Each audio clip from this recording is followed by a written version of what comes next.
आज हम स्टडी करने वाले हैं मोल कंसेप्ट, जो कि फिजिकल केमिस्ट्री का बहुत ही बेसिक चीज़ होता है, बेसिक कंसेप्ट है। अगर आपको ये कंसेप्ट समझ में आ गया तो आपको फिजिकल केमिस्ट्री बहुत इजी हो जाती है आपके लिए। तो आज हम बहुत ही सिंपल वे में मोल कंसेप्ट को समझने वाले हैं। सबसे पहले देख लीजिए मोल होता क्या है। Mole initially it is a SI unit. Mole क्या होता है?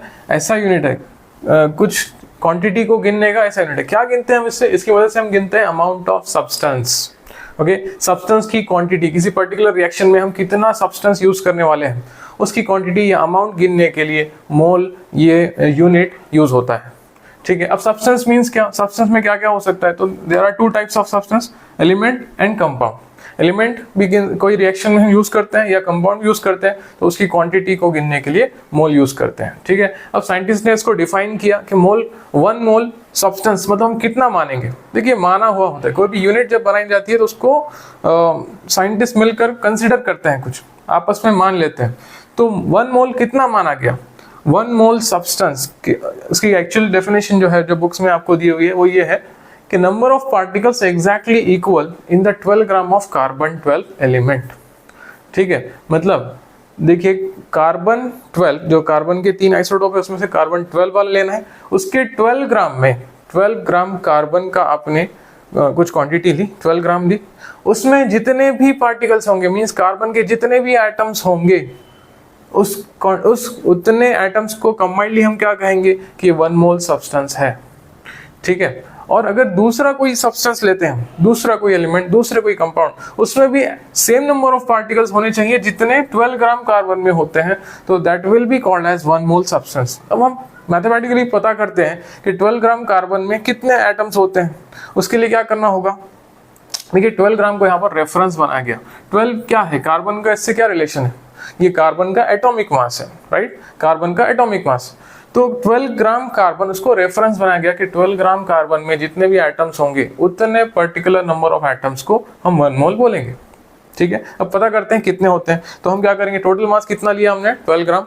12 ग्राम को कार्बन के एक सिंगल एटम के मास से, जो कि इतना होता है, ठीक है, 1.99 इंटू 10⁻23, इससे डिवाइड करेंगे। 12 ग्राम को 1.9 mass of 1 single carbon atom से डिवाइड करेंगे तो मैथमेटिकली जो आंसर मिला वो ये है 6.023 इंटू 10⁻23 एटम्स। ठीक है, ये बहुत ही मैजिकल नंबर है, इसको कहते हैं Avogadro's number. Avogadro's number, Avogadro जो साइंटिस्ट है उसको क्रेडिट दिया गया है इसको कहते हैं एवोगाड्रोस नंबर। इसके बाद आगे देखते हैं, थोड़ा भी सिंपल वे में बताता हूँ, ये तो होगी बुकिश डेफिनेशन, भी सिंपल वे में बताता हूँ कितना हम सब्सटेंस को 1 मोल मानेंगे।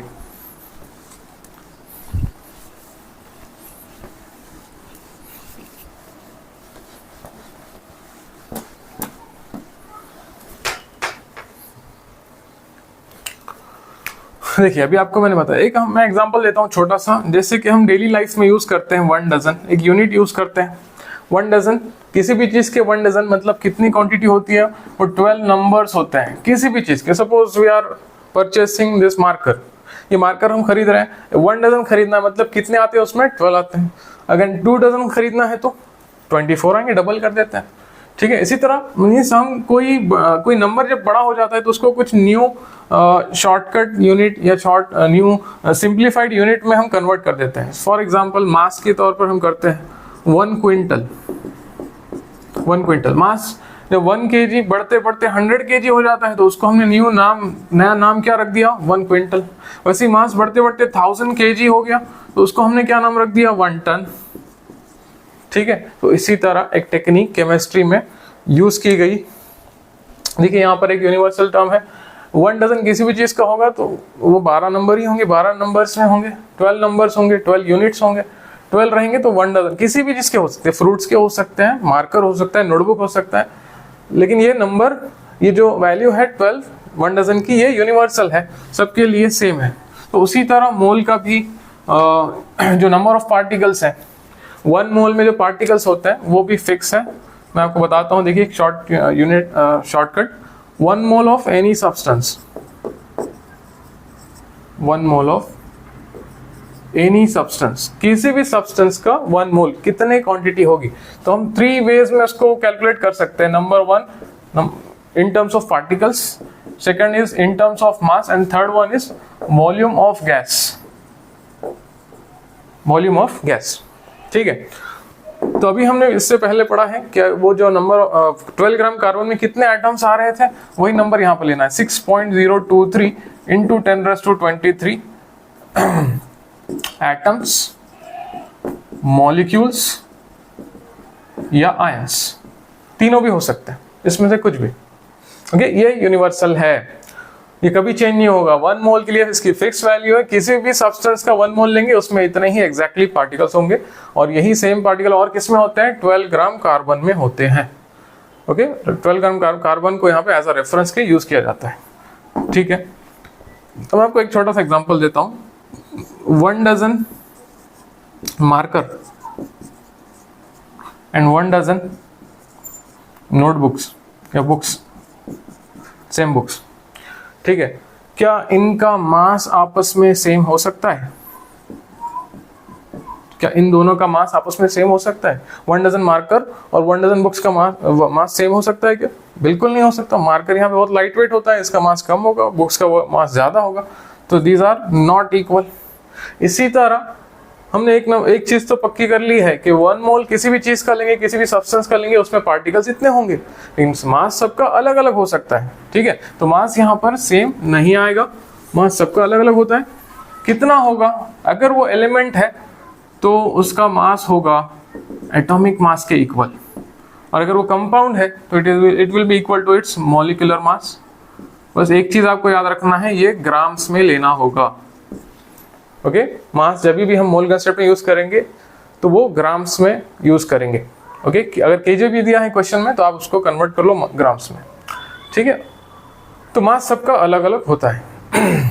सपोज आपको एक एग्जांपल बताता हूँ। 1 मोल कार्बन अगर हमने लिया, ठीक है, कितना मास होगा उसका? एटॉमिक मास, कार्बन एलिमेंट है तो एटॉमिक मास कितना होगा? 12 ग्राम। 12 ग्राम।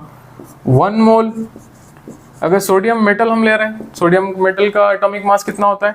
23 ग्राम।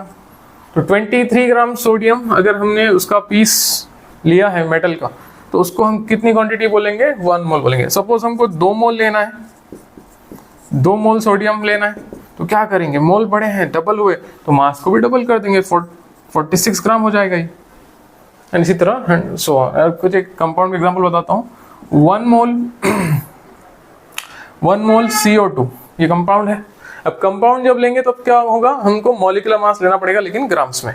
तो 1 मोल CO2 का मॉलिक्यूलर मास होता है 44, तो 44 ग्राम CO2 गैस अगर आपने किसी रिएक्शन में ली है, इसका मतलब आपने 1 मोल गैस यूज करी है। ठीक है, तो ये हो गए 2 methods in terms of particles and in terms of mass. तीसरा बहुत ही सिंपल है, बहुत ही इजी है, और वो ओनली फॉर गैसेस है, सॉलिड और लिक्विड पर अप्लाई नहीं होता, ध्यान रखना। कितना होता है? देखिए, 1 मोल कोई भी सब्सटेंस लिया हमने, ये भी उसके डेफिनेशन है, ये भी होता है, और तीसरी वॉल्यूम ऑफ गैस भी होता है। अगर 1 मोल गैस है तो उसका वॉल्यूम होगा 22.4 लीटर और डेसीमीटर क्यूब एट एसटीपी और एनटीपी हम कह सकते हैं। एसटीपी क्या होता है? Standard temperature pressure. जब टेम्परेचर और प्रेशर कांस्टेंट है, स्टैंडर्ड वैल्यूज है उनकी, 1 बार 1 atm pressure and temperature 0 degree Celsius, तब उस इन कंडीशंस पर जो वॉल्यूम गिना गया 1 मोल गैस का, तो चाहे दुनिया की कौन सी भी कोई भी गैस आप ले लो, उसका वॉल्यूम फिक्स आता है, इतना ही आता है हमेशा, 22.4 लीटर। ओके, तो ये था सिंपल सा एक्सप्लेनेशन मोल कंसेप्ट का। Thank you.